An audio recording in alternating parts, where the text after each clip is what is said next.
Hola a todos, soy Solange Butendik, psicomotricista infantil. Tenía pendiente un video que varios me pidieron, que es sobre los límites y las pataletas.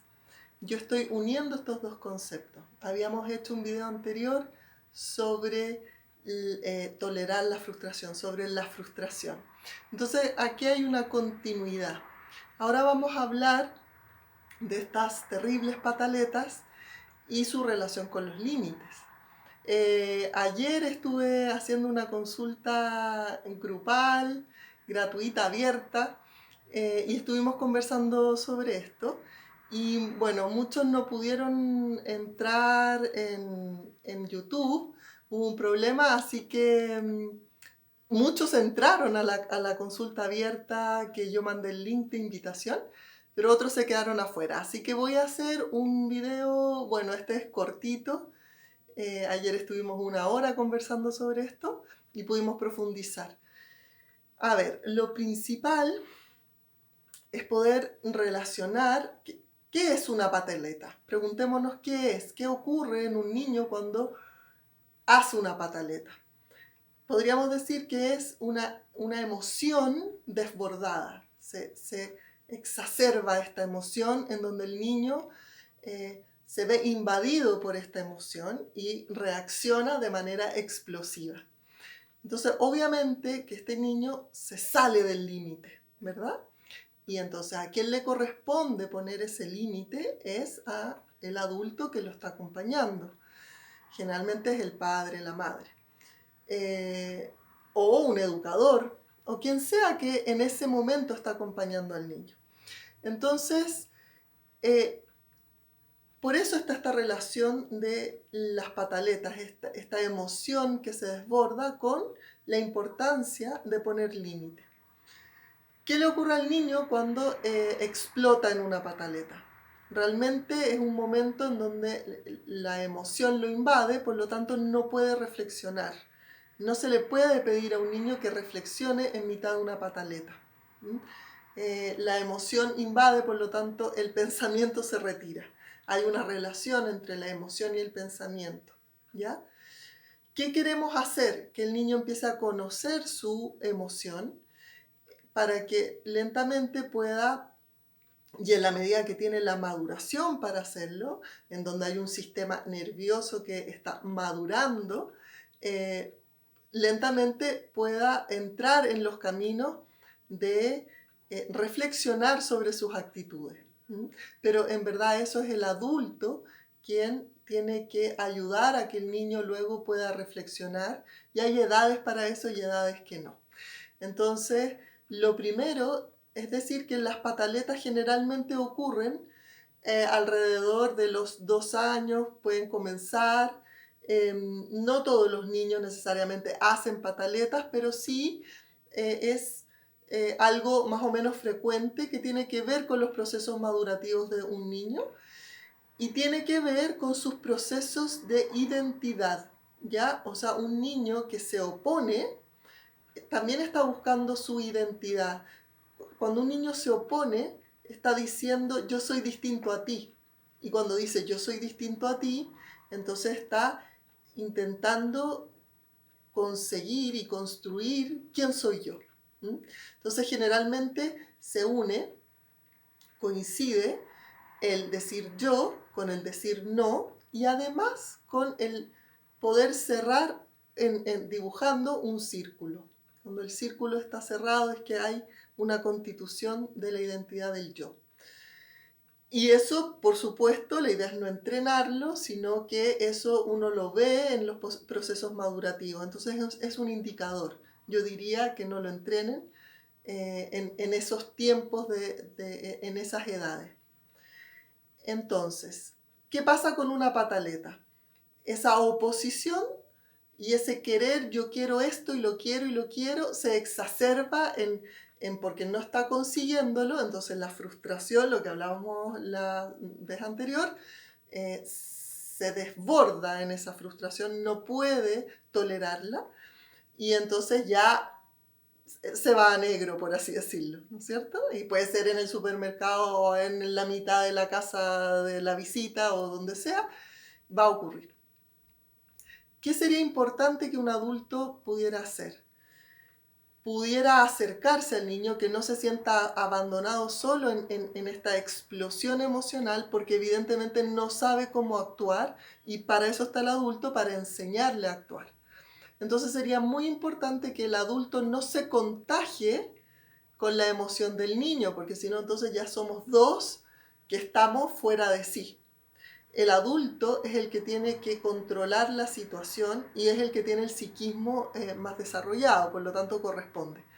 Entonces, ¿cómo podemos hacer? Porque también es difícil soportar una pataleta de un niño muchas veces, puede ser difícil. Entonces, lo primero es empezar a conectar con la propia emoción, lo que a mí me pasa como adulto cuando mi hijo o mi hija hace una pataleta. Empezar a tomar responsabilidad de mi propio sentir. Esto me pasa a mí. Entonces puedo respirar, calmarme, para poder entonces calmar a mi hijo. Si yo no estoy calmado o calmada, no voy a poder calmar. Entonces tener recursos para calmarme y luego poder calmar a mi hijo. Si el niño acepta que uno lo calme, le diga, yo sé que tú quieres eso, pero ahora no te lo puedo dar, si logra entender esto o sobre todo sentir una actitud firme en el adulto, pero también empática, entonces el niño va a tender a calmarse. Acá es muy importante que el adulto pueda empatizar y también pueda conducir esa energía, esa fuerza, esa rabia muchas veces que está teniendo el niño. Entonces, ¿cómo se manifestaría esto? ¿Cuáles son las actitudes importantes en el adulto? Que conecte con lo que le está pasando al niño, que vea qué es lo que rodeó la situación, porque tal vez pudieron haber actitudes en el adulto que no fueron las más adecuadas y se fueron acumulando esas actitudes cuando el niño le fue pidiendo cosas y encontró, por ejemplo, muchos no con respecto a algo. No siempre es esto, pueden ser otras cosas, ¿ya? También tiene que ver con la constitución de carácter de un niño, etc. Pero es importante revisar qué rodea la situación, conectar con el niño y empatizar. O sea, realmente querer comprender por qué actúa así mi hijo. Hacerse la pregunta, ¿por qué mi hijo está actuando así? Pero no preguntarle a él en un momento de emoción exacerbada, porque esa pregunta es muy intelectual cuando la emoción te invade. No va a poder contestarte. Lo que necesita es que tú lo calmes o que se sienta acompañado en esa situación en donde él no la puede manejar. Muchas veces los niños están tan enojados que no quieren ni siquiera ser tocados, entonces hay que respetar eso. También es respetar ese límite, pero hay a veces situaciones en que uno tiene que poner el límite más fuerte. Por ejemplo, cuando un niño está tan enojado que quiere pegar o agredir al padre, a la madre o a otro.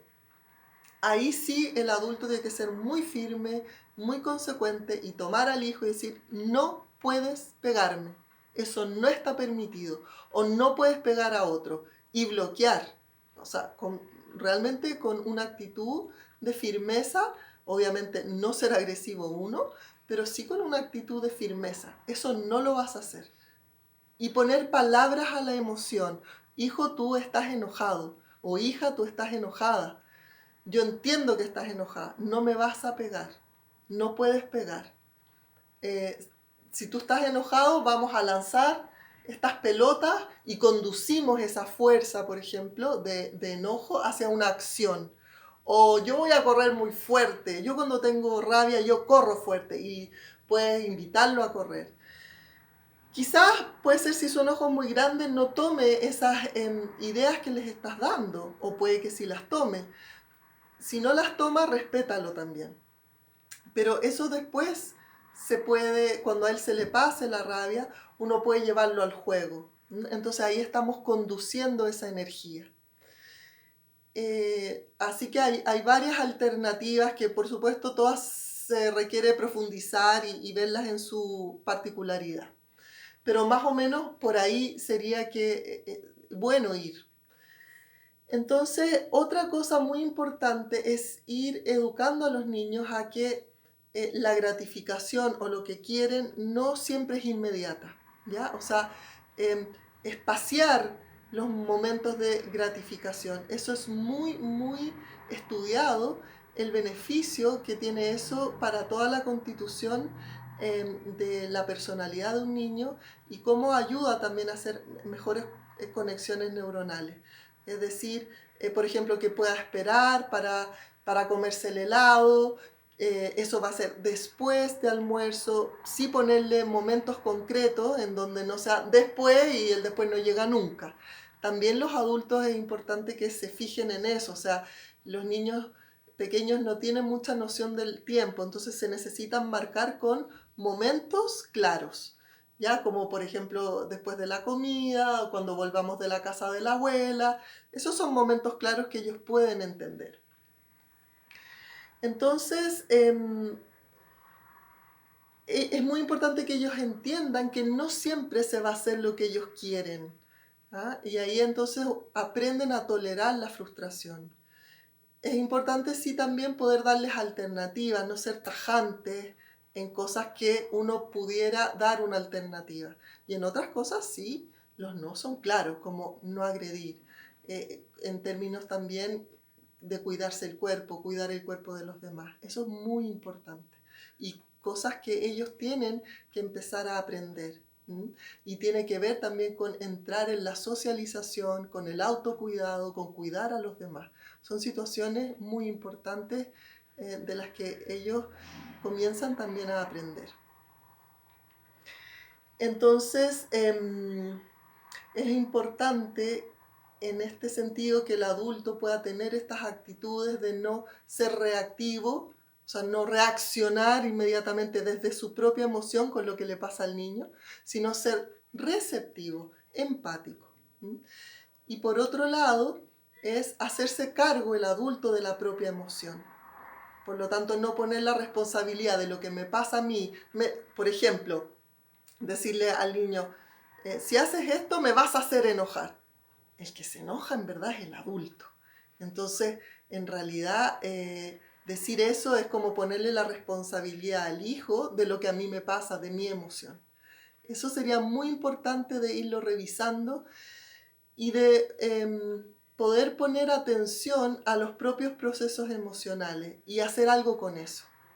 Entonces ya tenemos varios indicadores, varias situaciones en las que podemos poner atención y que tiene que ver con los límites. Entonces también conocer las propias emociones también es conocer nuestros propios límites o el conocer las propias emociones nos va a ayudar a poder poner límites cuando corresponde. Entonces necesitamos bastante educación emocional todos los adultos porque lamentablemente no tenemos tanta educación emocional, no fuimos educados para conocer nuestras propias emociones en general, la generación de adultos que ahora está criando y de aquí para atrás. Así que ese tema sería súper importante. Bueno, dejo hasta aquí este video, no quiero alargarme demasiado, es una síntesis de lo que vimos ayer para quienes no pudieron acompañarnos en esa sesión abierta que tuvimos. Voy a intentar hacer otras sesiones, las vamos a poner en YouTube y bueno, en la medida de lo posible. Ustedes quédense con lo que les hace sentido de esto y con lo que no lo tomen. Así que les dejo un abrazo grande y nos veremos para la próxima. Chao.